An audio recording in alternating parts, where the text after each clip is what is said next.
Now can I go see the Haunted Mansion? Why not? That's a good idea. Oh, listen, first I'd like to change my clothes. Right. Yeah. Guys, you better change too. Right. Wait. You see what they have over there? Well, it looks as though everyone wants to go see the Haunted Mansion.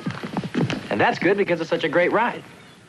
But while everyone's on their way over there, I thought you might like to see a film on how it was built. When the crypt doors creak and the tombstones quake, Spooks come out for a swinging wake. happy haunts materialize. And begin to vocalize. Grim grinning ghosts come out to socialize. It is Wednesday, July 26th, and I'm shooting this intro at home because I'm still carless, but later on I will be on my way to catch a 7 p.m. screening of Disney's Haunted Mansion.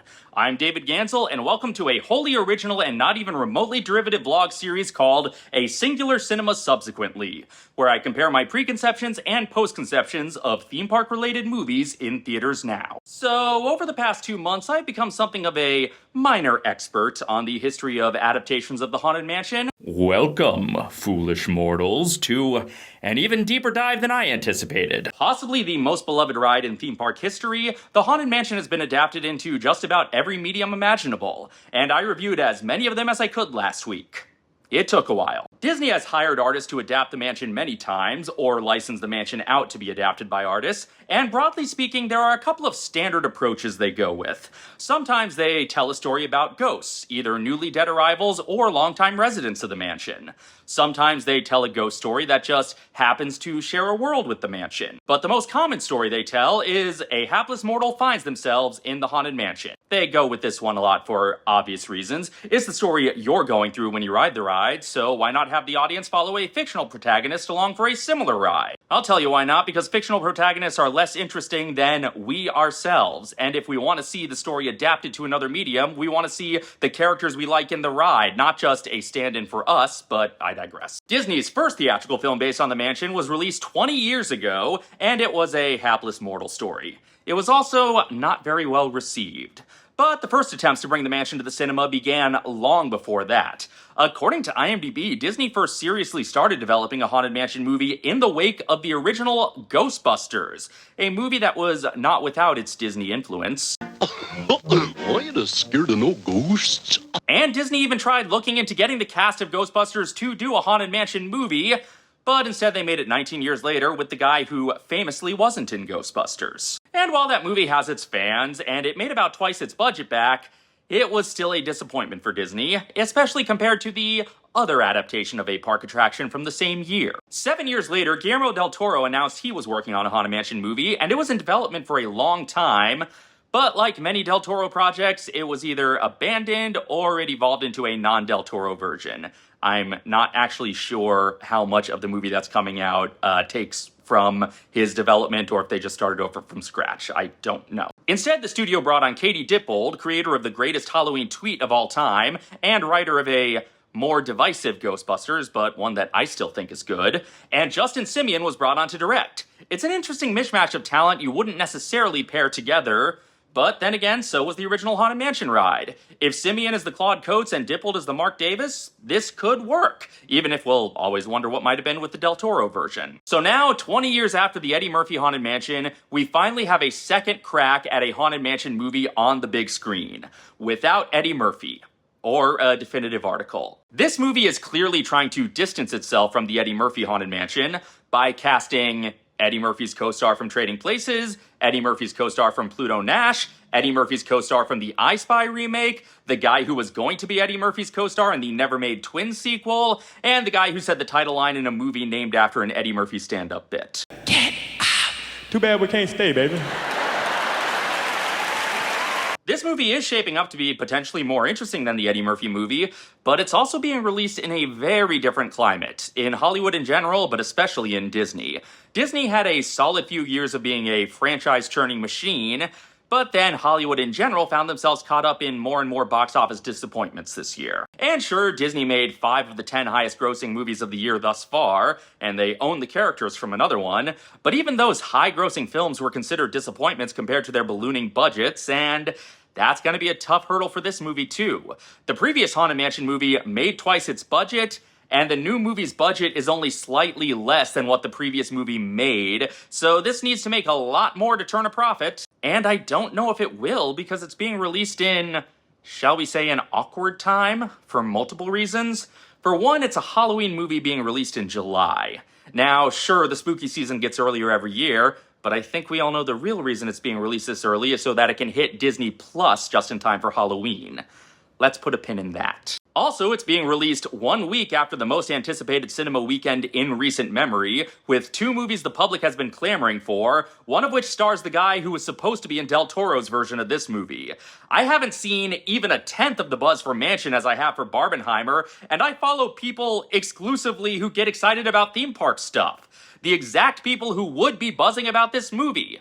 I've seen some people generally looking forward to it, but I haven't seen, people planning a weekend around it like they were with last weekend's releases. Even the theme park dorks I follow were more excited for the Doll movie and the Sad Bomb Maker movie than the movie based on the greatest theme park ride of all time. But most notably, it's also being released during the WGA and SAG strike.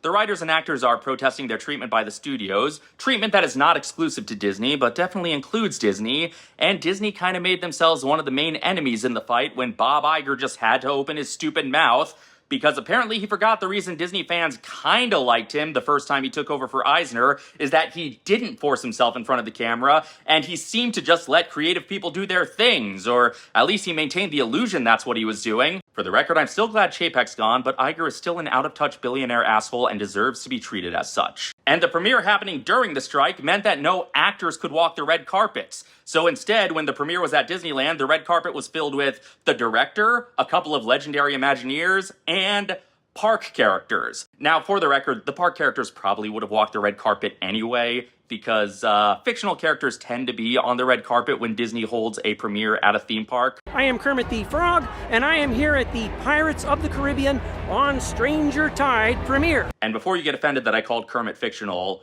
he claims to be fictional himself. I'm just respecting the man's identity. I didn't know you knew Mickey Mouse. Sure, we're both members of FASA.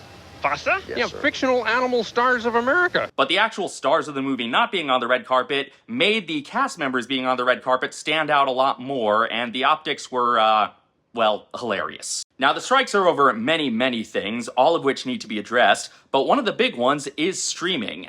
In an era when Disney had multiple films underperform in theaters but then find their audiences on Disney+, it's unfair that streaming residuals are as small as they are. And in an era where studios tell the creatives that streaming brings in no money, but they tell the shareholders that streaming brings in all the money, something big needs to change. And when Disney's built-in strategy for this very movie includes prepping to dump it on streaming in time for it to be seasonally appropriate, it seems kinda sinister now that we know the streaming model seems deliberately designed to minimize the residuals for the people who actually create the art. Incidentally, as someone who is not at this time a member of either union, but is supportive of both of them, I had to dig deep to figure out whether or not it was even ethical for me to do this vlog, because SAG has requested influencers not promote struck productions, but there was a lot of confusing discourse about what counts as promotion and what counts as an influencer. I certainly have never thought of myself as an influencer, and especially not in this case, because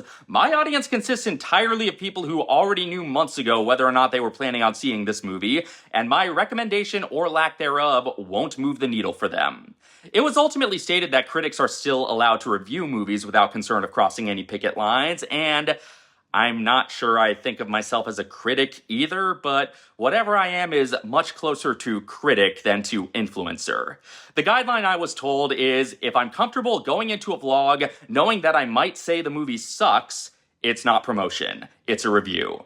And here's something that I'm very comfortable saying sucks. It sucks that Jared Leto is in this movie.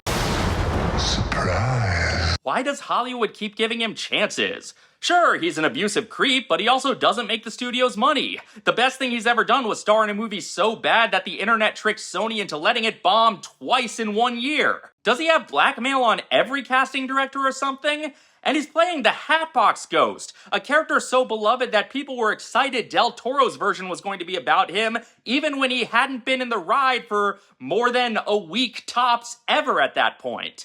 Leto's casting was announced after principal photography, so it seems like he basically just did the voice, which means casting, a voice actor, would have probably been a better call, or really just anybody who's not a world-class creep who sucks. But I guess it's tradition for Haunted Mansion movies to include at least one piece of egregiously bad casting. Hopefully the script, direction, and rest of the ensemble are good enough that he doesn't drag it down too far. But either way, if this movie sucks, well, then it'll just be another footnote in the long history of Haunted Mansion adaptations, and hopefully the upcoming Claudia Gray novel is better. Well, there's a party tonight on Haunted Hill. Vincent Price are gonna try to kill his lusty, busty, champagne swilling spouse. All right, so we all just watched Haunted Mansion. Parentheses 2023. Yes. Specifically, Haunted Mansion, no the before No it. the. Yeah. So it's like the Ang Lee Hulk, not the... Exactly, Yeah. exactly. It's just Haunted Mansion. It's not Just Haunted the Haunted Mansion. That's something different. It's the Tim Burton Batman, not the... Yeah. Not the... not the Matt Reeves Batman. For those who don't remember who all of our panelists are, Hello, I'm Ellie. I'm married to that one. and I'm sorry. I'm Tony Goldmark. I'm not married to that one, or that one, or that one, or that one. But you are kind of using my format. I don't know what you're talking about. Nobody's ever done anything like this before. Yeah, you're probably right. I'm probably just being crazy. It's probably just the ghost possessing me right now. Look, what you did was the vlog series, and this is just vlog series. This is just, yeah. Hi, I'm Gilbert, and I'm wearing a fuzzy pink bathrobe. Come on, let's go solve the mystery. No, I am Luke Ski, and I do funny music things. You can find my music on Spotify and stuff. Search for The Great Luke Ski. Great Luke Ski, The Great. Yes, exactly. You have the definitive article. Yes. I also am a storyboard artist who's worked on Mighty Magiswords, which you can see if you want to pay for it on Amazon or other places. You know, that's better than a lot of Time Warner-owned shows, so... Yes. I'm Gabs, or Ghoulish Gabs. I live in the walls. I just live in these walls over here. And I also sometimes make theme park content every once in a while. I sometimes am a guest star on this guy's podcast over here. He's just some jerk. He's also got a camera. So wait, the aliens from Solar Opposites shrunk you? And no, it was a whole process. Like, if they shrunk me down... well, I'm glad they unshrunk you for this vlog. Yeah. So we just watched Haunted Mansion, parentheses 2023, and... it was mostly good, I thought. I mostly liked it, yes. Yeah. It was definitely better than the 2003 Eddie Murphy movie. Mm-hmm. You know what? Here's the crazy thing. This is not just a better adaptation of the Haunted Mansion than the Eddie Murphy movie. It's a better adaptation of Eddie Murphy's joke about black people in haunted houses than the Eddie Murphy movie was. Because originally, the best reason I could ever find for why Eddie Murphy was cast in the Haunted Mansion movie was because he, at the same time Disney was developing a Haunted Mansion movie, was developing his own script basically based on that one joke from Delirious, which I'm sure Dave will cut to right now. Yeah. I got a question. Why don't white people just leave the house when there's a ghost in the house? Whoever is giving this movie 46% on Rotten Tomatoes is on something. Because this is at least a solid 70% up to 80%. I don't know. This at least gets a C. Yeah. The 2003 Haunted Mansion, last I checked, had a 13 on Rotten Tomatoes. That at least deserves a 4. That one's the one that deserves a 40, okay? But, like, this one at the very least... the human characters had... but it was so much of a better story. It was so much of a better, like... Haunted Mansion movie, you know? I will say, like, the big thing that this one gets right, that the first movie didn't, is that the human story was actually about the themes of the Haunted Mansion. Yes, absolutely. The human story was actually about processing death and grief. I mean, the reason why these humans get involved in this mansion, at least most of them, is because they have some sort of connection or interest to the paranormal or to ghosts, so they connect to the haunted part, whereas Eddie Murphy was just some fucking realtor who connected to the mansion part. Well, just because his wife looked like a ghost, but his wife wasn't a ghost, she just looked like a ghost. It was literally just a wacky coincidence that she looked just like Elizabeth. So the 2003 movie literally couldn't tell two black women apart. Yeah, it was all predicated on a case of mistaken identity. Whereas this one was actually about either people with paranormal interest or people who are grieving, or both. People are saying that this is a great meditation on death and, like, you know, grief and stuff like that. And they are 100% right, you know? I mean, a lot of the stuff is a little bit basic, but that's just what Disney movies are. They're a little bit basic. It's not like, you know, it doesn't go cut deep. But well, I'm sorry, but Barbie proved that you can go as deep as possible. Yes, I want to be clear. This movie is no Barbie. No. Right. No, of course not. Like, if we're comparing Barbie to Haunted Mansion, the Barbie's gonna win. Like, it's a better movie. But at theme park movies, the Haunted Mansion is up there with the Pirates of the Caribbean series. I would rate this either the second or third best theme park movie ever made. It's not quite at the level of the first Pirates movie, but I would, you know, I haven't revisited Jungle Cruise since I saw it in theaters, so I would have to rewatch that again to determine whether that or this is better than the other, but I mean, it's definitely either 2 or 3. Yeah, you know, this wasn't any Country Bears or anything, but I think I'd rank this slightly above Jungle Cruise. Oh no, Gracie Manna has been Yeah, I'd rate this above Jungle Cruise as well. And I'm not going to be a centrist fence sitter. I liked this movie. Yes. There, take that, Internet. I liked a thing. Come at me. Oh my God, Luke Ski likes a thing. Who knew? At no point in this movie did Nelly sample the theme to the People's Court 0 stars. The things I was a little iffier on about this movie, I think had to do less with the movie itself and more to do with the fact that I think I kind of set myself up for disappointment by spending the last 2 months going through every Haunted Mansion adaptation there is. Because if I was only... Why, Dave, might there possibly be a video on a certain YouTube I don't know what you're talking about. Now, if I was only comparing this to the Eddie Murphy movie, it would be like, this wins hands down. Yeah. But, like, you know, I think the Marvel comic is a little bit better than this movie was. I think at its best, like the Tales from the Haunted Mansion series reach heights that this movie doesn't quite reach. And other adaptations, you know, have mixed levels of success for me, but because my eyes have been open to the limitless potential of directions you can go in a Haunted Mansion story, some of the turns this story took I didn't think were bad. They were just a little underwhelming compared to other turns I've seen the stories take. Mm-hmm. But that's not so much a failure of this movie as it is just, you know, I went in deep and now I am seeing something that was meant for people who mostly didn't spend the past 2 months reading everything ever written based on the Haunted Mansion. I was disappointed.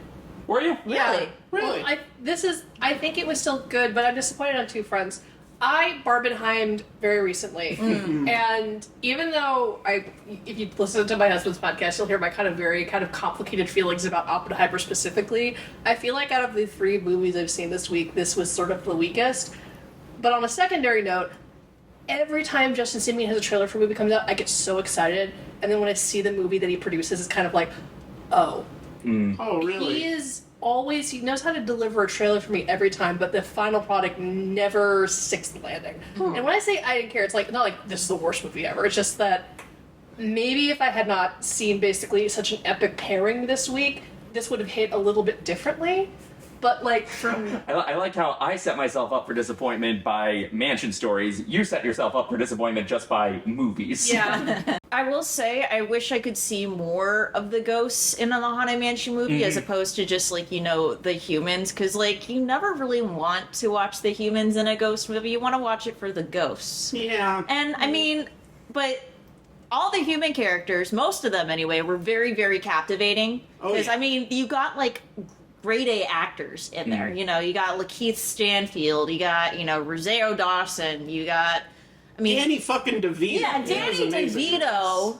Danny DeVito obviously belongs in a Haunted Mansion movie and in a theme park movie in general. He honestly could have been Pickwick, or he could have been... You know, there was when the trailers came out, I initially thought that Danny DeVito was going to be the ghost host. My biggest criticism about this movie is... I thought the plot was too needlessly complicated. Yeah. And it had a bit too many elements. Like, if you were to ask me right now, to explain what happens in this movie, like from stem to stern, just this happens and this happens and this happens because this happens, I would probably get about 40% of it right. Yeah. Just because... And this didn't help. It also felt like one of those plots that was even more complicated in the script stage, and they felt the need to take a lot of that stuff out to simplify it. So it's simultaneously a little too complicated and a little too simple, and the ways in which they simplified it, like, didn't. There's still stuff that's confusing about what happens in the movie. Which is, like, Katie Dibble wrote this, I believe. Right. She did, like, I think, like, the Ghostbusters movie. She did she did- Ghostbusters 2016. Yeah, she did Yes. Ghostbusters 2016. I feel like this has been a consistent thing with her scripts, is that there are more ideas that get explored than I think she's able... It's not like she's doing mystery boxes, like Right, James right. is.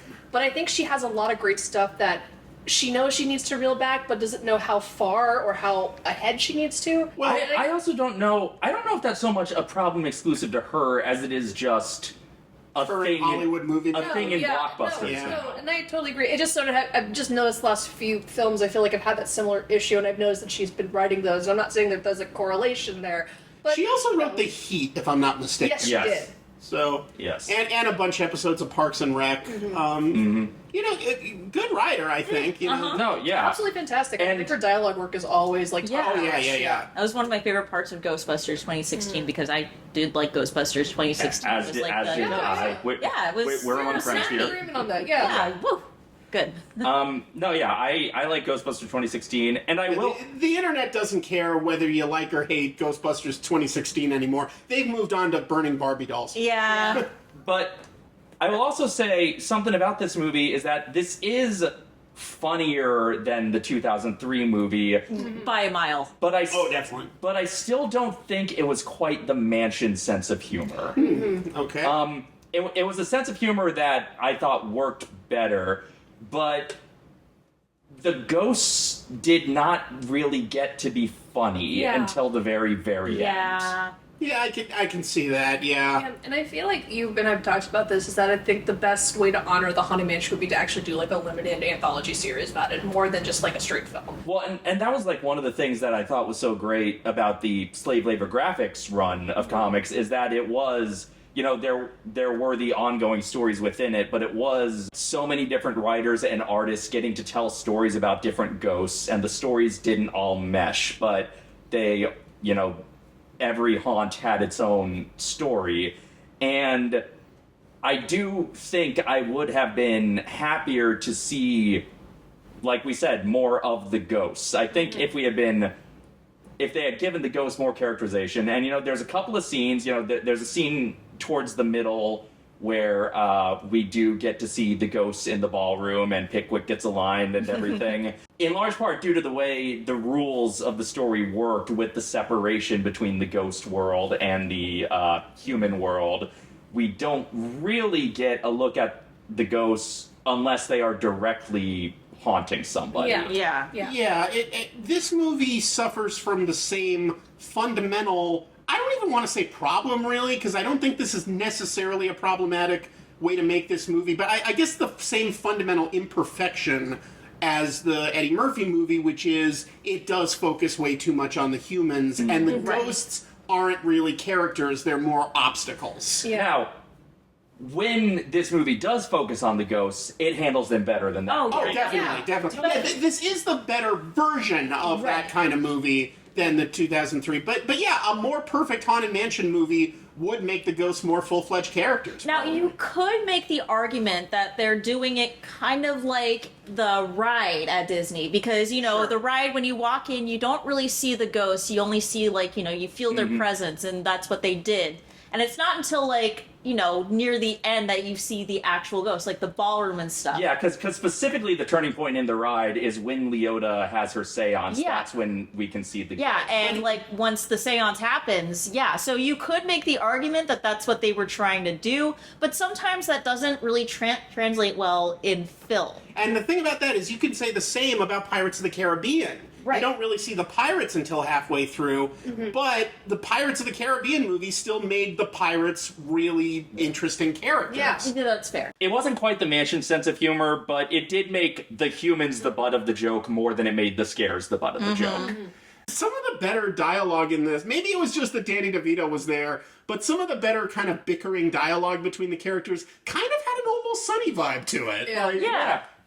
I felt like it's he was always gonna, sunny in New Orleans Square. There I you feel like go. he was gonna come out of the couch just like, all grossed up and naked, like, trash man. I don't know how much time I got in this world, but at least I'm going to make it as weird as I can. So I grabbed my proton pack and I start blasting. You could replace Jared Leto with anybody. Literally any actor could have done it. No fucking reason it had to be Jared Leto. Okay, so my theory is, you guys seen BoJack Horseman, right? Oh, yeah. Like what season was it where he was in Seabiscuit and then he went off on his journey and he came back and they're like, oh yeah, we just kind of CGI'd your entire performance, so it's you, but it's not actually you. I think that's what happened with Jared Leto. Like, they credited him as him, but I don't think it's him because he doesn't show up anywhere. No, I think he doesn't do any press. But I think he did one day of voice work. And he literally. Maybe it was mocapped. I don't know. But I don't think it was. I feel like they just I didn't see Doug Jones' name in there, but it would be surprised if they just. it would have been Doug in the Del Toro version.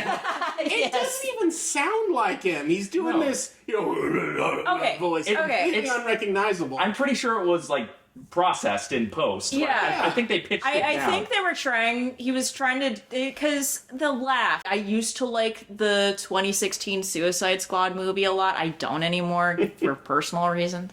But the laugh that he has as the Hatbox Ghost, it's kind of It's the Pimp Joker laugh? Yeah, it's almost the same register as the Pimp Joker laugh. And no amount of whatever acting that he's doing is gonna hide that, because that is.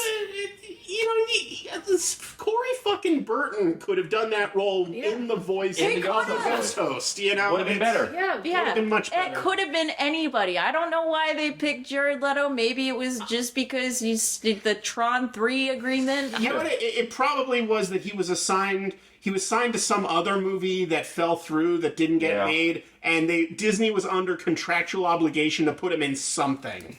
Maybe it was Tron 3, but now Tron 3 is apparently happening again. This was a Mike Myers Cat in the Hat situation. And almost as terrifying. Wouldn't it be ironic if Tron 3 was written by AI? You know what? If there's no users involved. You know what? If there's a movie where that would almost be appropriate. Yeah, it was entirely written by Tron himself. Instead, we just got the de-aging done by AI in Tron 2. Of course. And the porn version with Tron Jeremy. Speaking of Ghostbusters. Pulled in Adam Driver for 2 minutes just to Driver would have been great. Yeah. Driver probably would have been even more expensive, but they could have saved money on the budget by hiring a cheaper actor for that. Yeah, I'm pretty sure Adam Driver would have said no, because he was like, I'm never doing anything for Disney ever again after Star Wars. And, more power to him. Yeah, more power to him. But now I want Adam Driver Hatbox Ghost. It should be a thing now. When Del Toro teased his Haunted Mansion, the teaser he played had Ian McShane reading Ghost Host lines. Mm-hmm. That would have been good. That would have been good. I could see it. And granted, Ian McShane did a different theme park movie. Sure, but, that movie wasn't his fault. Yeah. He did the best he could. Wait, which one was here? He was on Stranger Times, the one with the mermaids and that weird subplot with that was the Little Mermaid. Rob Marshall directing a mermaid movie. What could go wrong? Fully Eternal Sunshine, that out of my brain. I liked more in this movie than I didn't. I really enjoyed the movie. I don't know if it cracks my top 5 Mansion adaptations, but I have also consumed more Mansion adaptations than the average person has or should. Than man at this point. I am more Mansion than man. Am I a man? Am I a mansion? Am I a mansion? Am I a mansion? Am I a mansion? That's my best Paul Frees. It's not good. Is this haunted man actually a mansion? I say this again. Generally liked the movie. Rank it definitely probably in the upper third of Mansion adaptations that I've dug deep through, I do feel like they're setting up this movie to underperform. Yeah. And because they're putting it right after such a highly anticipated film weekend, in a weekend, like, I don't think... I couldn't even tell you what else is coming out this weekend, but I think this is going to do, at best, third in the box office after people still going to see Barbie and Oppenheimer. I don't think it's that cynical. I literally think it's just 2 years ago, Jungle Cruise came out the last weekend of July, so now they're releasing this the last weekend of July. I also think that it's because now that, thanks to the pandemic, etc., the whole business model has changed and movies come out on streaming services way quicker. Yeah, putting out Haunted Mansion now means they can put it on Disney Plus just before Halloween. Right. I think that's the whole reason. That might be the whole reason. But the fact that they pay far smaller residuals on streaming feels a little sinister. Yeah. And basically the best possible outcome is that the strikes are successful, SAG and the WGA get their fair deal, and Disney has to start paying a lot more residuals for streaming just in time for them to dump this to Disney Plus for Halloween. Which is good, and they should do that, like, now. They should have done it in the first place. And they should hire me to be a storyboard artist for them on their television shows. Exactly. They should hire me to act in a thing. The views... The views expressed here. They should just send us money for doing nothing. Let's be real. I mean... You should give me more money, Disney. Back in 2012, there was a series of billboards and ads and stuff known as the Disney Dream Portrait Series, where they have, and I remember seeing this on the highway, a billboard of Jack Black, Will Ferrell, and Jason Segel dressed up as the hitchhiking ghost. And I'm assuming you can cut to that image while I'm talking about it. Or put it on the green screen.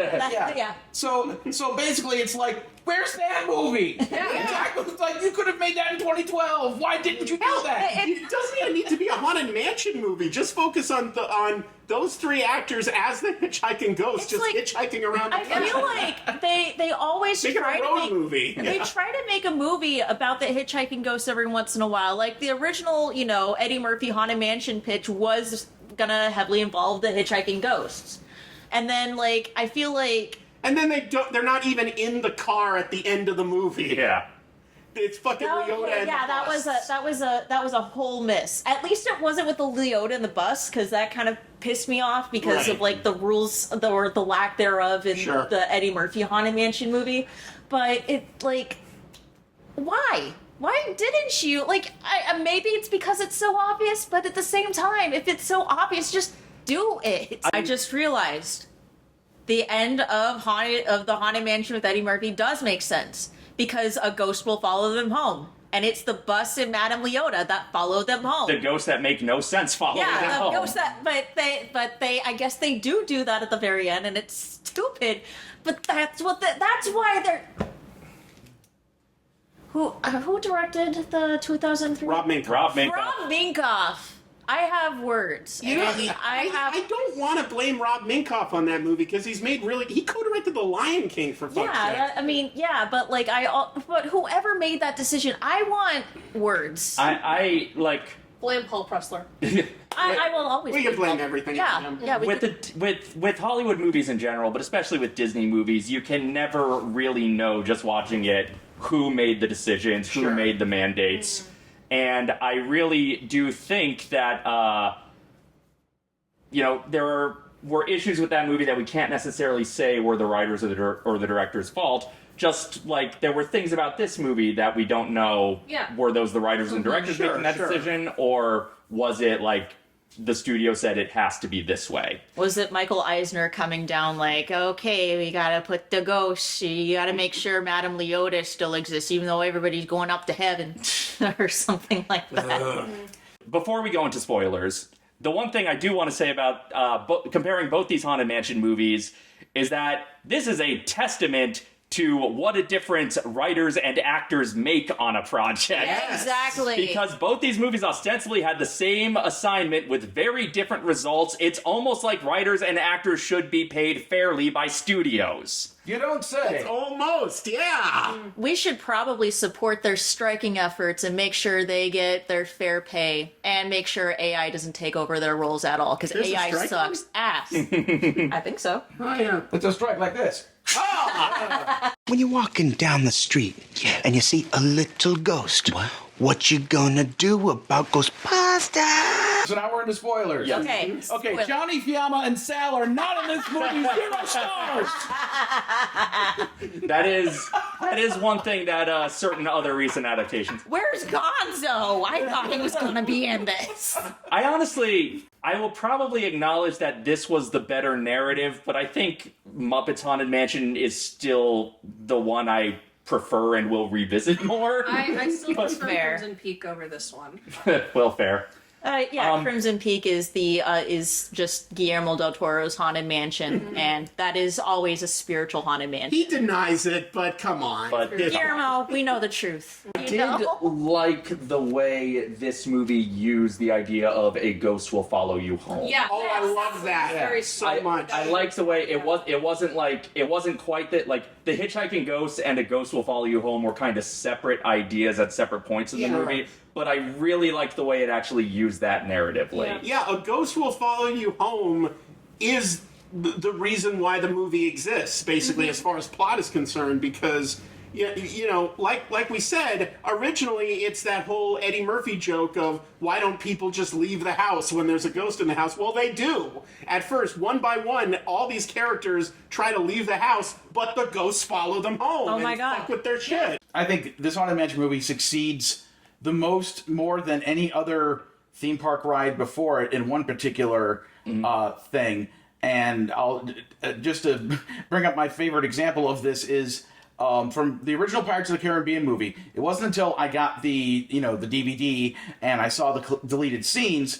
And it's like, there's a deleted scene where they're at Tortuga, and just in a quick opening shot as they're panning across things happening in Tortuga, you see the guy being lowered in the well, spitting out, and it's like all it is a quick, like, oh, here's the thing, and we're panning over, and then there's action over here. And they deleted that. Why? Why? It's a thing from the ride there was no reason to not leave that shot in the movie. Now they did correct their mistake, because I remember that shot being in Dead Man's Chest somewhere. The guy being dunked in the well and spitting it out. I don't think it was actually Carlos, but but in this movie, there's everything. Everything from the mansion is in this movie. Like there was one notable missing item. So the most notable omissions to me from the ride in this movie, I did not see the singing busts anywhere, but they might have been in like a wide shot in the graveyard, maybe. But you know what? I feel like the 2003 movie mangled the singing bus so much. Yeah, that was kind of my theory. Overused them. We got the watchful bus inside. Yeah, we got plenty of bus. That was good. Yeah, but the biggest omission: no hanging body. Yeah.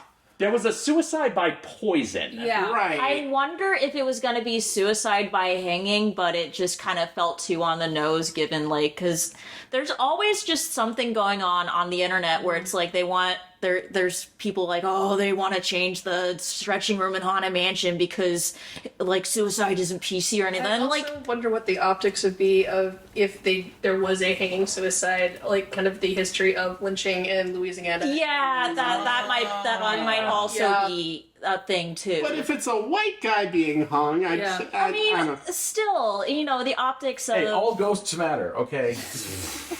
Good Lord. All deaths matter. Yes.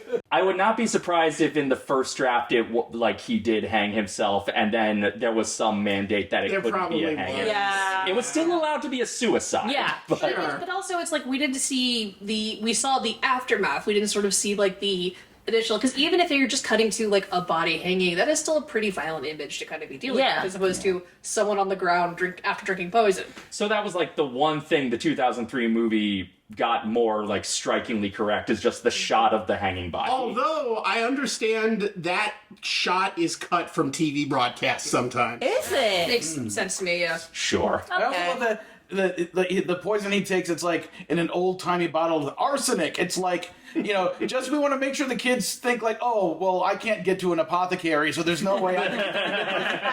Not imitatable behavior. Yeah, exactly. Yeah, he wasn't drinking Tide Pods or anything. Millennial Haunted Mansion. He's just down up. If I don't have to pay for rent anymore, I'm down, man. Like, No, that's what the Hatbox Ghost wants you to think. He's using your grief. my grief for paying rent? Yeah. The one bit of Jared Leto's performance that I actually thought, like, oh, that's a good bit of line delivery, but would not have been exclusive to his performance, is at the beginning when they're leaving the mansion the first time, and the Hatbox Ghost is like, "You'll be back," in the same cadence as Little Leota's furry guy. That was really good. But whatever actor they had would have done that. Would have been so to do that. Performance, but anybody could have done that. It was fine. It was adequate. It was like he brought nothing to the role. It was like, you did the job you were told. Thousands of other actors. Congratulations, Jared. I kind of feel like the people who made this movie watched the Some Jerk with a Camera three-part Haunted Mansion review because there is a particular aspect of the Eddie Murphy movie that Tony expounded upon to great length, which is a phenomenon happens in a lot of movies and sitcoms, which is the phenomenon of wiener kids, also known as damn wiener kids. Yes. So I feel like the kid in this movie was like, you know what? Let's just like take this on like another parody meta level and make the most archetypical wiener kid we can and like crank up the wiener kidness to 11 because then it'll actually work, or something. I think you're onto something there. I did really like the kid in this movie. Me too. In part because he was an unapologetic wiener. And he kind of he owned that, and he owned that wienerness. He was kind of a derpy nerd, and that made him okay. Whereas the kids in the Eddie Murphy movie tried to be cool, tried to be better than that, and they just failed miserably. How many 9-year-olds do you see wearing a bow tie in day-to-day life? I see a lot of them. Look, I am very much trying not to turn every video I ever make into another Cheers and Frasier thing. The kid was baby Frasier. He was baby Niles. Yeah. Dave, this is not something you should fight. Dave, we're having an intervention here. You've got to stop resisting. Yeah. It is okay. Let your Frasier flag fly. Here's the thing, again, Barbie is the movie that set itself up for a very specific Cheers comparison with a very specific piece of casting. Right. This just went with, her ex-husband. But Another thing that might lead me to think that is a huge mistake that the 2003 movie made that this most assuredly did not. The ghosts stay at the end. The ghosts stay in the mansion. This basically did the same ending as the Marvel comic, where, yes, the curse is broken. The ghosts are free, but they choose to stay. Yeah. Exactly. Yeah, they were given the freedom of choice as opposed to just like, okay, it's time to go to hell. Literally, best of both worlds. This world and the other Which, the number one reason I had to cast you as Pickwick in that video was to give you the "we want to stay" line. That was so cathartic. Also, Pickwick actually being in this makes me very happy. Like, there's actual mansion characters in this that isn't just the Master Gracie or whatever, and not like little Ken. Yeah, they name dropped Constance, and I was so happy. They did repeat one thing that annoyed me from the 2003 movie, and that was making the caretaker a ghost. But if you can't cast Don Knotts, who would you cast? But available. I just feel like the caretaker being the one living human in the ride feels meaningful to me, and making him just another ghost seems to kind of eliminate the point of having the character. I wonder if they try to make the caretaker, the main character of, every mansion movie, and then they're just, there's just something about it that just falls through plot-wise. I'm not sure. Well, there's no inherent reason why the caretaker couldn't have been one of the 5 or 6 main characters in this movie. To cast a fairly big-name actor. That could have been Danny DeVito. That could have been the Danny DeVito character, maybe. Maybe. Or once again, Doug Jones. Just he could be like Doug Jones. You know who would be an amazing caretaker? Tim Brooke Nelson. Oh, he would be great. He'd be my first choice nowadays. I mean, he is a Dapper Dan man. Oh yeah, exactly. also, speaking of references, the Hatbox Ghost, I can't remember the first name, but the last name is Crump. Alistair Crump. Named after Raleigh Crump. After Raleigh, rest in peace. So we got Gail Gracie versus Raleigh Crump in this movie. Love it. Imagineers versus Imagineers. I was kind of distracted by a text I got during the credits. Did they have dedicated to the memory of Raleigh Crump at the end? Not that I could didn't see it, but that missed opportunity. They should have if they didn't. I didn't see it, but another name that I thought was interesting. So Tiffany Haddish was Madame Harriet, which is also the name of a fake sidekick that the main character of this book goes to at the beginning of the book. Interesting. Now, I don't know if they were drawing from other adaptations at all in this script, or if it's just a coincidence, or if in both cases they were coincidentally named after Harriet Burns, who was the first female Imagineer. Could be. That, could be. You know what? That makes a lot more sense. Where everybody knows your name. It's possible that in addition to the Imagineering reference, of course, they just really wanted the bad guy to be a rich dude one letter off from... I mean, yeah. He was a rich, manipulative... who ended up being beheaded by his own servants. Yeah. I mean... Cathartic. Yeah, good for them. Hang Master Gracie! Hang Master Gracie! No. But it's nice that the fact that Raleigh Crump existed is a screen that Disney can put in front of us saying, no, this wasn't a Trump reference, this was an homage. This was an homage to a great Imagineer. When the right-wingers inevitably call this thing of course. If it even gets on their radar for him to do that. No, they're too busy burning Barbies. I thought it was odd that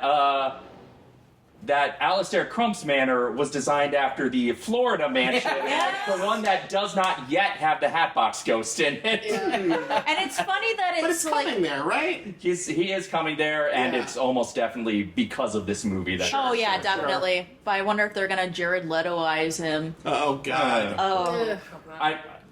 They wouldn't bother. They'll just use the same animation. I mean, And you may tell yourself, this is not my beautiful house.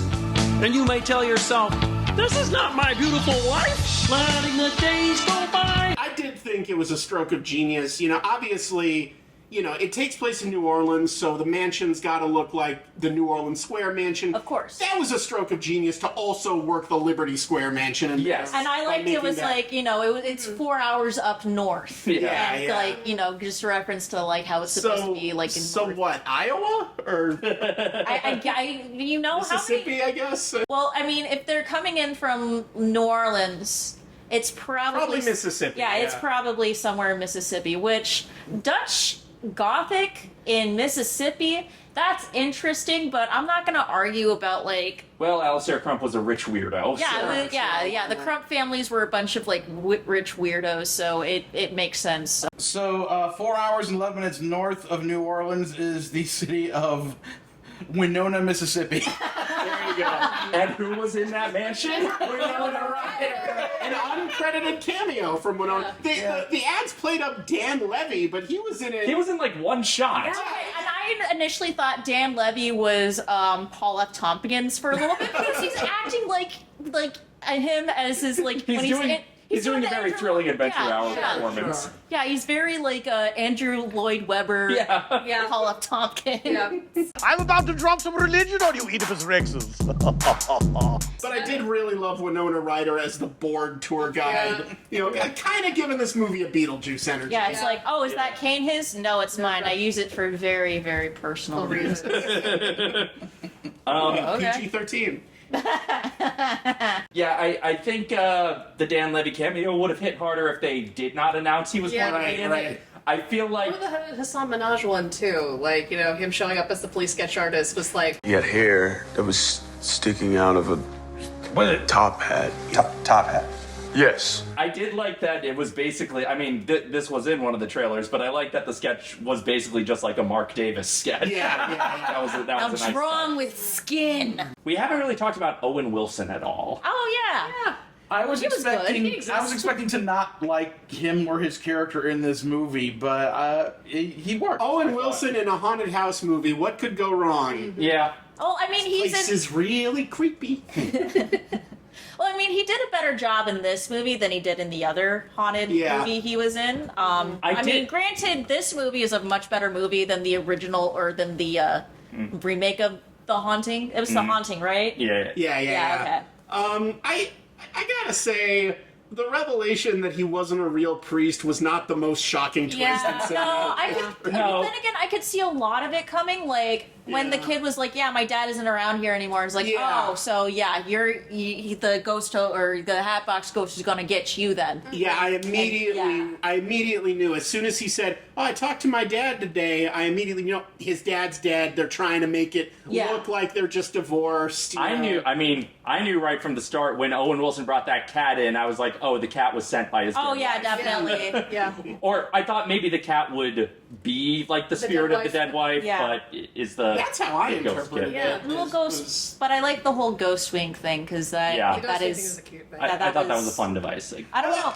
That is something that I kind of genuinely believe in. It's just like, somebody from the other side, somebody misses you and you see little signs of them like, oh, you're just checking up on me. Honestly, I didn't see the cat thing coming. When the cat first gets brought up, I thought, oh, it's just a funny joke because there's lots of strays in New Orleans, I imagine. But that paid off in a really satisfying way. Tater tot. Tater tot. Yeah, and also seeing twists coming did not diminish the emotional impact of them. No, for the most part. They still kind of hit where it needed to hit. It was funny when Lakeith Stanfield tells Rosario Dawson, "Yeah, your kid's still talking to his dad," and she says, "That's impossible." Lady, how many ghosts have you been seeing throughout this movie? That's not, you know that's not impossible at this point. I saw an interview with Justin Simeon where he specifically said one thing he disliked about the 2003 movie. One thing. Well, one of the many things. But he actually said he mostly just tried to ignore the 2003 movie, which I don't blame him. But he said one thing that did always bother him about it was whenever you see the mansion for the first time in a scene, it's always head on. And that's not how you see the mansion at the parks. You That's always true. See it from that. He made sure that in this movie, whenever there's an exterior shot of the mansion, it's always, you see it at the same angle as you see it when you're walking there. I did not notice that consciously, but that's very true. Really He did get that right. One other thing that was a Florida reference was they did have the MC Escher room pop up for a second. Oh, I love that. That's pretty good. That's pretty good stuff. I saw it like near the beginning, the Rosario Dawson's character Gabby, which that was kind of cool. Like, I'm Rosario Dawson in a Haunted Mansion movie now. This is great. Should cosplay as Ahsoka now. Or not. She was saying, like, yeah, we found this house on Zillow, and in my mind, I was like, you know who probably was selling that house was Jim Evers of Everton Real Estate. That would have been an Easter egg everyone hated. I know, I wouldn't have hated like a rotten Easter egg. You don't find it till fucking May or June that's rolled over. An Easter egg that's been hidden for 20 years. Screw you, I love it. Okay. That's a great one. Here was one thing that I actually thought was really clever. I liked the take on the stretching room scene. That was really good. I liked how the things at the bottom of the paintings materialized at the floor, like the quicksand and the dynamite and the gators. I liked that was a really clever take that turned really fucking silly. It did get silly. I kind of like how silly it got. Like the alligator starts climbing up the thing, and it's like, wow, the Happiest Millionaire is darker than I remember. I didn't. The one part I thought could have been better is I didn't think the executions of the paintings giving them advice was that as good as it could have been. That was a bit fucking Country Bear coming alive in the poster in Barry's room vibes for me. Like, I didn't dislike the idea, but I didn't like the actual animation on the paintings. Like we saw other paintings earlier in the movie that were way more animated, and for them to be like, It's like, what did you have, the Flash department whip that up in 10 minutes? Yeah. You know. So apparently in test screenings, that particular scene was expanded. So where like the paintings were like, yeah, we're the reason why you guys are live, because like we protected you in this room. Because like in the earlier parts of the movie, you see them like camping out in the stretching room because like nothing happens in that stretching room until like it starts stretching like near the end of the movie. Sure. But like, yeah, there was like an expanded scene on like, yeah, we're the reason why like nothing's happened to you in here because we're protecting you from the Hatbox Ghost. Okay. I mean, I would have appreciated maybe a little bit of like that little exposition or something, but also I understand why it was a little bit. So the stretching paintings were like guardians. So the stretching room paintings were guardians of the people in there. So yeah, I think that's a cool concept. I understand it might not have been executed well, but like that was in a test screening. It also would have been a major reveal towards the end, like towards the back half of the movie, that didn't affect the story going forward past that reveal. Sure. And like another big issue with the 2003 movie is how it has too many rules for me to not ask questions about all the rules it doesn't explain. I feel like it doesn't really have rules, and Madame Leota is just making it up as she goes along. In the 2003 movie anyway. There's at least, I feel like there's more clear rules in this Haunted Mansion movie than there were in like the 2003 Haunted Mansion. But the rules still do get a little muddled in this one. Yeah. I'm just saying they're like way more clear though. Sure. You know, I know you can say this about basically any movie, but another minor criticism I have of this is there's not enough Jamie Lee Curtis. Yeah, not nearly enough Jamie Lee Curtis. She stole the show. Like the way she delivered, like it was giving Eleanor Audley. Like she was really channeling. Like you could tell, like she went on the mansion many times before. You could tell that she knew what she was doing. She owned it. She ate. Left no crumbs. She's definitely the best of the 3 live-action Leotas we've had so far. Oh, yeah. Between her, Jennifer Tilly, and whoever was her name on Once Upon a Time. Yeah, the one that was like in it for one episode and then didn't come back for whatever reason. Like that. So Charlie and Haley also watched the movie with us. They couldn't stay for the vlog, but one thing Haley said that she really appreciated was how deeply baked New Orleans is into this movie's identity. Because the earlier movie took place in Louisiana, but... Like you saw a Louisiana license plate on Eddie Murphy's car. But it could be really anywhere at that point. Really? It wasn't really specifically Louisiana. Like, you could get tiki bars anywhere. The only part that was, like, specifically Louisiana is that bridge they're driving at the end, which also showed up in this movie. Yeah, it showed up a couple times. Yeah. But this is New Orleans down to its core. Like at the beginning where Lakeith's giving the tour with Mary Lou Henner in that That's a weird cameo. Woo! Mary Lou Henner! He didn't even put her on screen with Danny DeVito for a Taxi reunion? I know. Yeah, there's supposed to be a Cheers reunion. What the hell? I really like the like how the opening credits were playing over this New Orleans style funeral. Like after they buried the body, they're just like going down the street, like playing music, and that's what that's the spirit of the Haunted Mansion. There's dead people, but there's people celebrating like the dead. It's great. And I might download the soundtrack to this movie because I loved all the New Orleans jazz style versions of Grim Grinning Ghost. Yeah, those were fucking the great. way it's segued into the classic Mansion score was just like I was so excited with the music, what the music was doing, and I do think the score was one of the good points of the 2003 movie as well. Yeah, it was all right. I think in general, Mancina did a good job. Do you remember what song it was? It was like a Doctor in a Meadow Show deep cut song, like they're playing when the main dude is like going back to his house and he's getting haunted. There was like some old timey spooky. Oh, I didn't recognize that. I know I recognize it from. I've heard it before. I feel bad that I can't name it off the top of my head, but it was like I was like, oh, cool, they're putting this kind of music in the movie. So anyway. Also, this movie also had a cover of Superstition. Yes.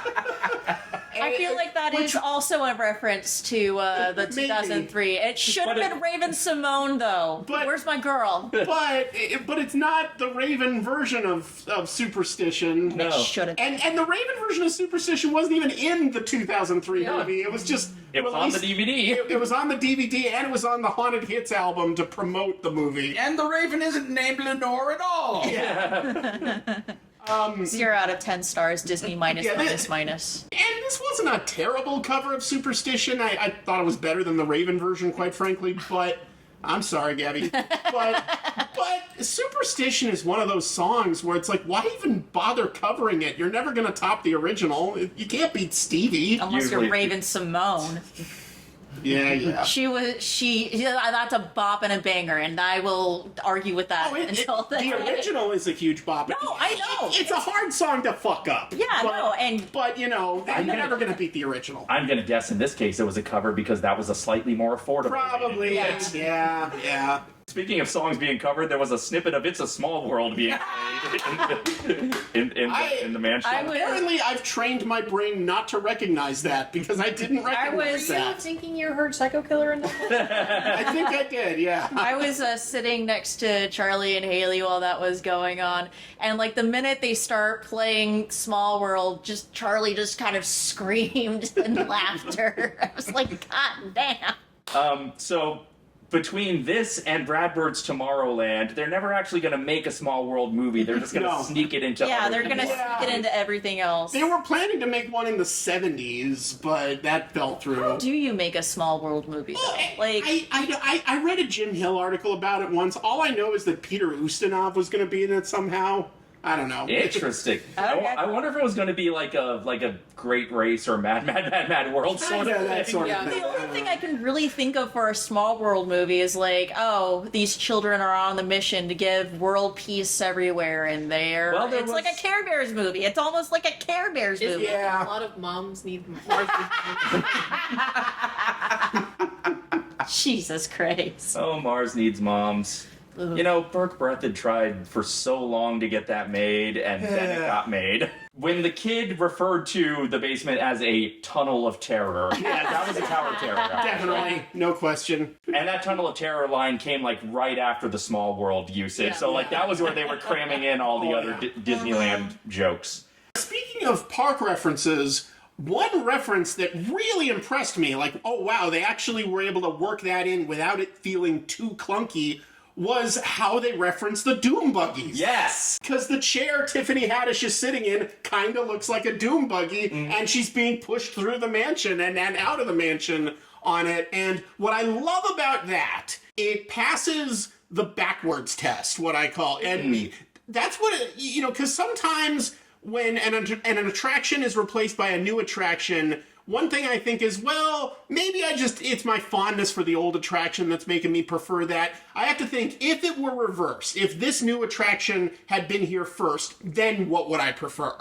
And the same kind of applies to adapting things to different mediums. And if this movie had come first and they built the Haunted Mansion based on the movie, that would absolutely be the ride. Oh, yeah, no doubt. Making Doom buggies, that look like that chair. They look like a more concept art version of it, or like, the not early, like 1967, they almost kind of reminded me of the Adventures Through Inner Space. Yeah, like that kind of shape for the album. Yeah, like they were almost a little more open than like the Doom buggies are at the other parks. The Adventures Through Inner Space, perfect vehicles for fucking. But yeah, this is, I think, the only mansion adaptation to organically work in the Doom buggy iconography without it just being like, hey, look, there's a Doom buggy. Yeah. Because the only other ones I found, aside from the one... Well, there was that game that turned the Doom buggies into Dune buggies, literally. Right. The only other ones I found, aside from ones that are about the theme park attractions, so like the racing game, uses the Doom buggy as part of the ride vehicle, and then others that are like set in the rides, but set in worlds where the rides are really haunted, they're going to have the Doom buggies. But for ones that are just having this story be an actual mansion, There's the 2003 video game where there's an Easter egg in the ballroom where you see the Doom buggies, and I like it, but it's not like motivated in world. Right. And then it's like the House of Mouse episode with the hitchhiking ghosts. Like there's a bit where Mickey just like conjures up a Doom buggy, but that's just a case of, hey, it's a Doom buggy, like in the ride. And Muppets Haunted Mansion when the Doom buggy is Statler and Waldorf's balcony. I did think that it would have been nice to have more dialogue come from the ride script. Yeah. Yes. Yeah. Like, well, I feel like there was enough of that though. Like you know, the incantation that Tiffany Haddish reads at the end. When Hinges Creek in Doorless Chambers. Come on. I did like that. I like that was the incantation. We got, part of Leota's seance. Mm-hmm. We got a couple things. We did have, like, Leota opened the movie with Welcome, Foolish Mortals. Mm-hmm. Right. To New Orleans. Yeah. To New Orleans. But, it's there. I liked that when they brought the sea captain to the ocean, the boat he hijacks is called the Foolish Mortals. All right. Oh, nice. Yeah. Nice. Yeah. And having them ring the bell in order to bring people back to their bondage. Yes. Give us a hint by ringing the bell. Gave him a hint by ringing the bell. There was a little point, like, at the beginning when he's got, like, his ghost camera where she's like, make sure you take the flash off. Those spirits, they don't like the flash. Yeah. That's a reference to the... Yeah, we spirits are awfully sensitive to bright lights. There were a lot of... But who does like the Flash, be honest? That fucking scene with all the alternate universes, fuck that shit. If it's Grant Gustin on the CW, then it's awesome. Or if it's the Justice League Unlimited with Wally West. That's I'll tell you, good. not enough putting babies in microwaves in this movie. But... What? Jared Leto have you not seen these clips from The Flash? No. You don't know there's a scene from The Flash where... They needed to CGI, like... Barry puts a baby in a microwave to save it. It's a bunch of debris is falling out of a building. Yeah. So it's not a plugged-in microwave. And it's a hospital, and the fucking maternity ward is falling out, so all these babies are... So Barry's got to... It's stupid. And the way he just smiles and he's just like... No, but like, if I thought it was funny. I need to die now. They taste of chicken. They do. Babies taste of chicken. But yeah, there were a lot of things like that kind of like reference iconic lines from the ride without just outright saying the iconic line. Right. Yeah. And that's fine, but like the Haunted... Go for it. Exactly. Like the Haunted Mansion has the most iconic dialogue of any theme park ride in history. And I'm not saying you have to shoehorn it in where it doesn't work. Case in point, Wallace Shawn saying, "There's always my way." My way. Thank you, Nzidi. Which was my way? Obviously, it could have been really clunky to just work lines from the ride in.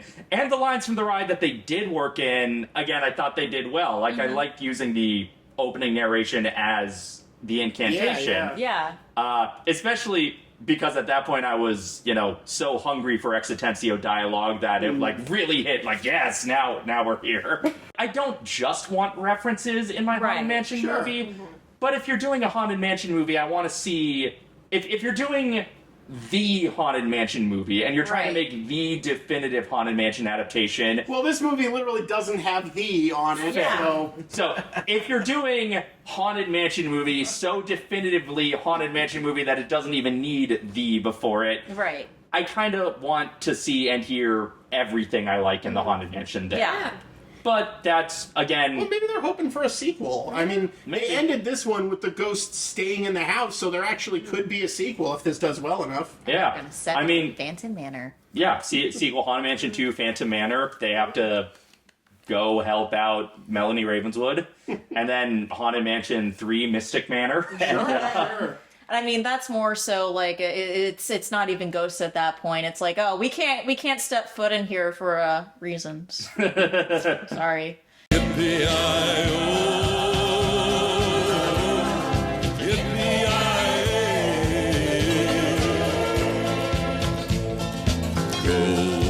It was nice that the sea captain was the first ghost because, the sea captain backstory is one of the commonly discussed backstories of the mansion.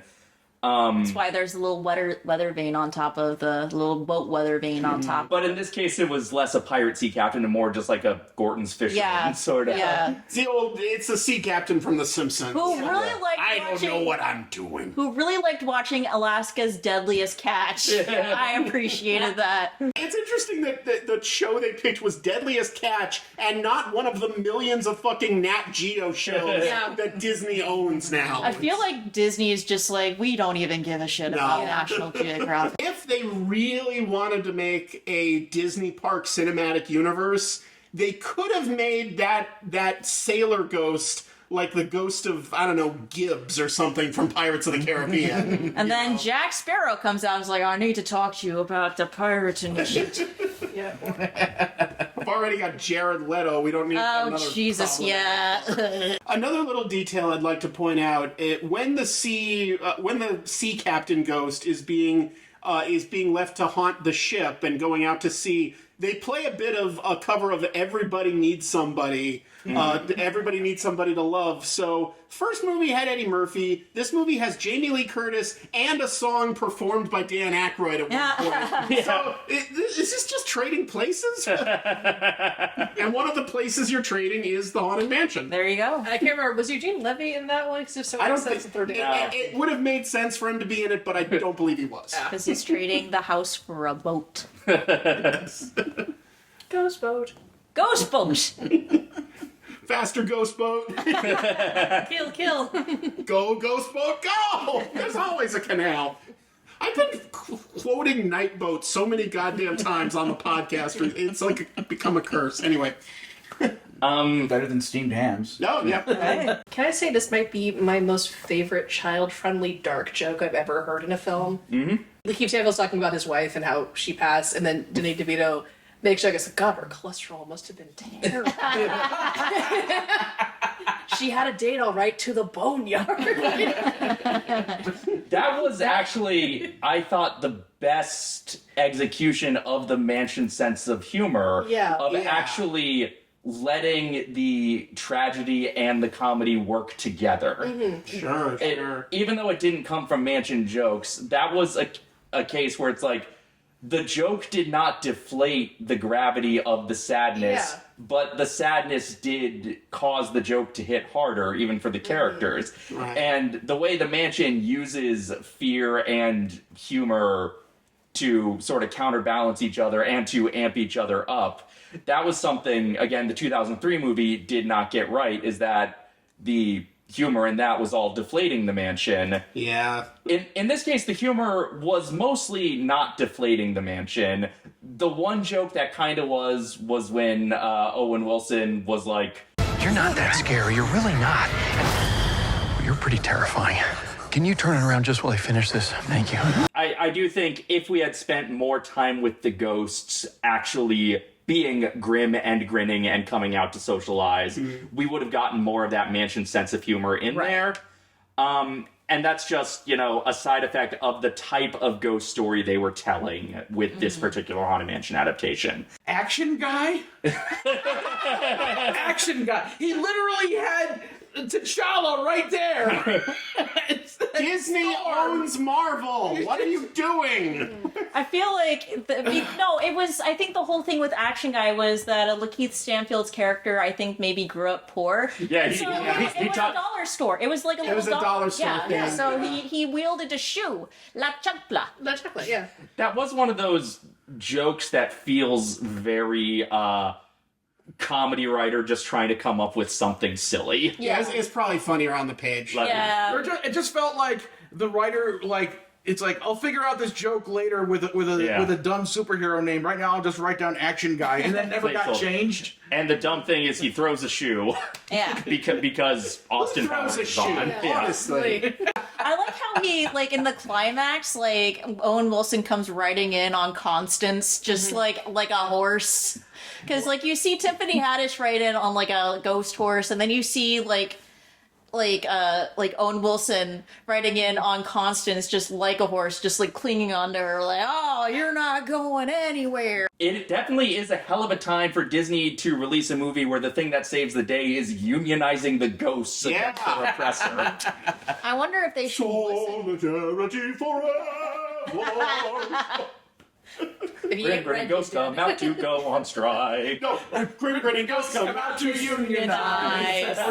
Or socialize would work. I think this is the only adaptation so far where Leota and the Hatbox Ghosts are specifically on opposite sides. Okay. Because, in the Marvel comic, Leota and the Hatbox Ghost both help Danny. The Hatbox Ghost is kind of like not really one who takes sides, but in this instance, he's helping the protagonist. In the SLG comics, in the Slave Labor Graphics comics, both Leota and the Hatbox Ghost are opposed to Gracie. Like, Gracie is both their enemy. In this case, Gracie and the Hatbox Ghost are enemies, and Leota and the Hatbox Ghost are enemies. You know what I like about making the Hatbox Ghost evil is it explains why he wasn't in the ride for so many years. Yeah, there you go. It was just, they had to cast him out. He was just way too evil. He was a demon. But then he went to anger management and came back. He's fine now. I mean, it's been interesting just going, because there's so little in the ride telling you, like, you get a sense of who these characters are in the ride, but it doesn't tell you what their allegiances are. Sure. So it has been really interesting going through all these adaptations, seeing who chooses to make which characters good or evil, or maybe they're all evil, but who's against each other. Because again, like, Once Upon a Time made Leota evil. The Disneyland Adventure game, she's evil, but then again, all the ghosts are kind of evil because they're hurting children at that point. The Marvel comic had her specifically refer to herself as the great and benevolent Madame Leota, which, if you have to call yourself that, you might be selling it a little too hard. Maybe. Yeah. Kind of on par when Tiffany Haddish says, I've done this like 1,000 times. Yeah, exactly. If you say that, I don't believe you. Oh, as somebody with arachnophobia, I'm very glad that there are far less spiders in this movie of Haunted Mansion than there were in the 2003 one, because when my parents dragged me to see the 2003 Haunted Mansion movie, there was like little factoids about the movie like playing like before, and it's like there were a lot of pink-toed tarantulas that they used in this one scene. I was like, oh, hell, no. Yeah, and that's then, like, gonna be a no from me, dog. Yeah, no, and then, like, the scene where the kid, where one of the wiener kids, like, the spider kid that studied spiders, nah. There's only one spider in there, and, like, it's a jump scare. I got it over with. It's great. There's no other spiders in this movie, so it's a fairly arachnophobic friendly movie. So I mean, if you just there's no zombies in this movie either. Yeah, which suits me. I mean, they're saving that for the Phantom Matter adaptation. That's in the works right now, right? I mean, the zombie scene in the first movie, the zombies looked like cool zombies, but it had no place in a fucking Haunted Mansion movie. No. Unless that was specifically based on Adventures in the Magic Kingdom. Sure. Specifically, like a reference to Phantom Manor, I think, but it doesn't work because Phantom Manor is a different story in a different place and a different. I remember that being a point of discussion, though, that the 2003 movie seemed to take more story points from Phantom Manor than it did from the Haunted Mansion. Yeah. When the 2003 movie came out, Constance Hatchaway didn't exist yet. No, it was always the beating heart bride. It was still the old beating heart bride. Yeah, she was always kind of a little more benevolent than Constance. Or at least ambiguous. Yeah, and more ambiguously than Constance. I did really like the scene with where he's in the attic with the Constance husband photos with the heads disappearing. Yeah, the head. That's what I was. I thought that was a good way to cinematically do the same gag, basically, from the attic in the ride. I also like that later in the movie when Constance, comes through the wall and she's there, and then the 4 headless husbands come in behind. Oh yeah. He's up in the attic, and he's like, baby, listen, I'm an ally. Can I call you this? Yes. That was another thing that happened. That was another thing that happened in this book specifically, is the protagonist goes to the attic looking for Leota and finds Constance. I was just like, so ally. maybe this was like the one book Katie Dippold read from the series. One of my favorite little references was the hidden entrance to the seance room was a version of the April-December portrait. But it didn't change, but it's obviously like the way she's dressed, the way she's posed, the way she looks, that is the April-December, and that's one of my favorite little mansion portraits. Which is April-December. the most recent addition to the mansion. Yeah. Anybody else like in their head just go what he was Definitely. I definitely went very Three Stooges. So this also borrowed from the slave labor graphics comic the idea that when that 1000th haunt comes, something big is going to happen. Yeah. I didn't quite know what was going to happen, other than it was something the Hatbox Ghost wanted to happen and nobody else did. I think, like, when they got the 1000th ghost, then the Hatbox Ghost would be, like, the most powerful ghost and would just trap the ghost to do his bidding forever and ever and ever. I think that was it. It's the ghost version of the Eternals trying to get the population of Earth big enough that Earth will crack like an egg and a Celestial will be born, I guess. I guess. The stakes worked for me, like on just a base level of, oh shit, they can't let that last guy die. Like, the stakes felt real, but I still did not quite know, like, what the Hatbox Ghost's goal was other than vague power. Yeah. But I did really like the idea that he preys on the grieving. That's a good villain trait. I like that. Yeah, that way, especially because it would probably work. And then it works a lot. Like, there's a lot of people that do grieving people are very vulnerable. Exactly. I wanted to point out a suspected Easter egg, and an Easter egg I wish would have been in there.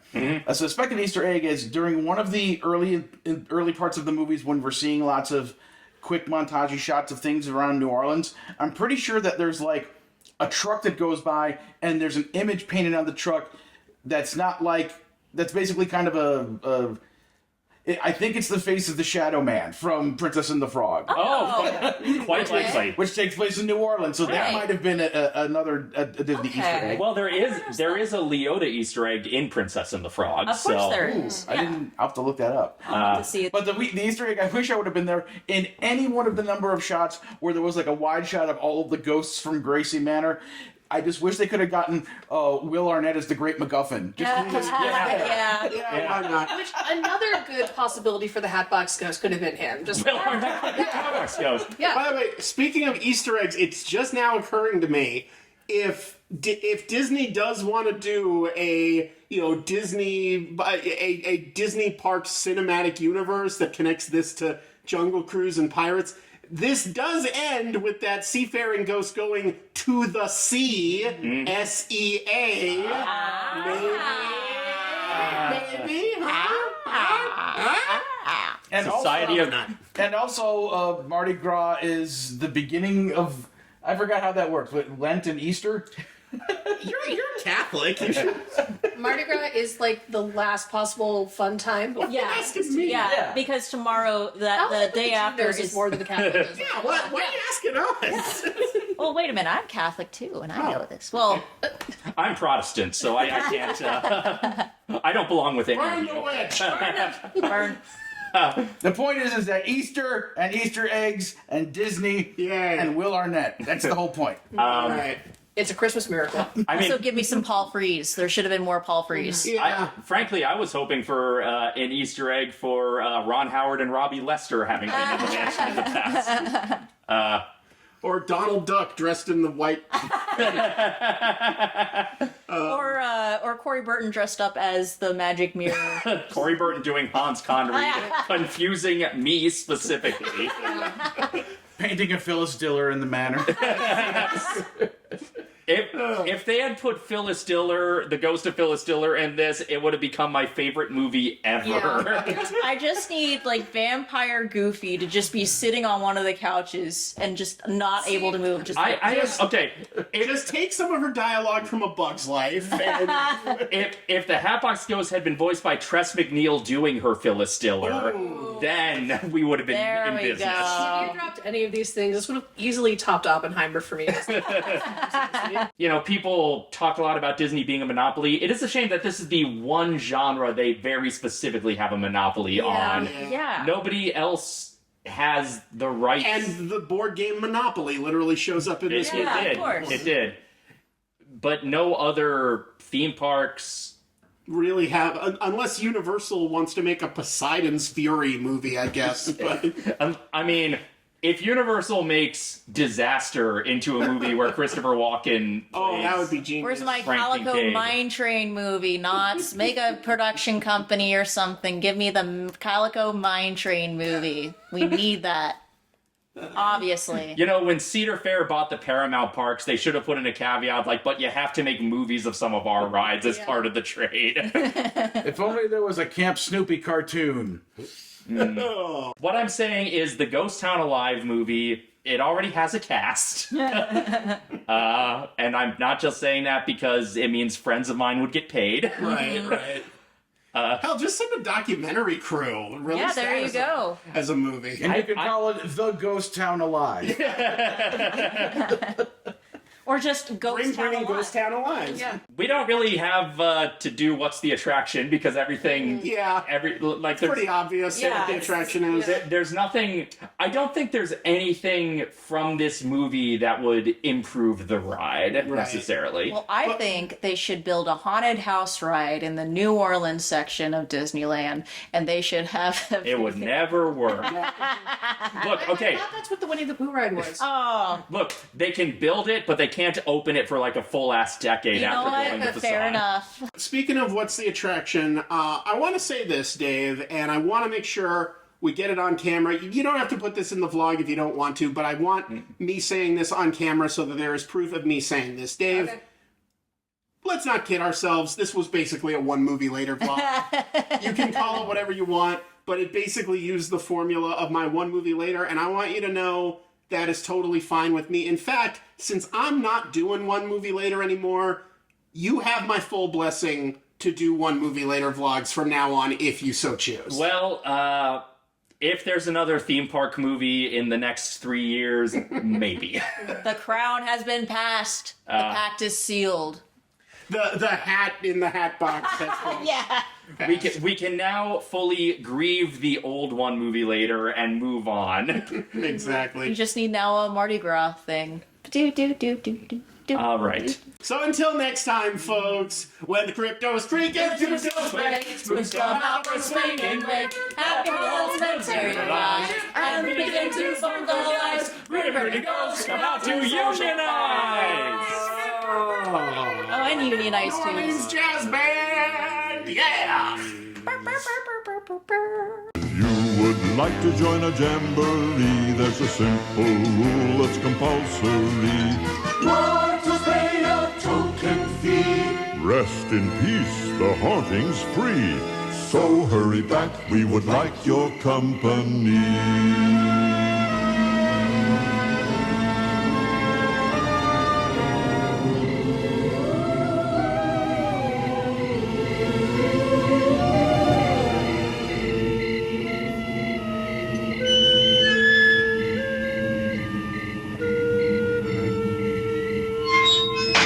Donnie, what did you like the best? Hey, where's Donnie? Donnie? Hey. Donnie? Donnie! Hey, Donnie! Oh,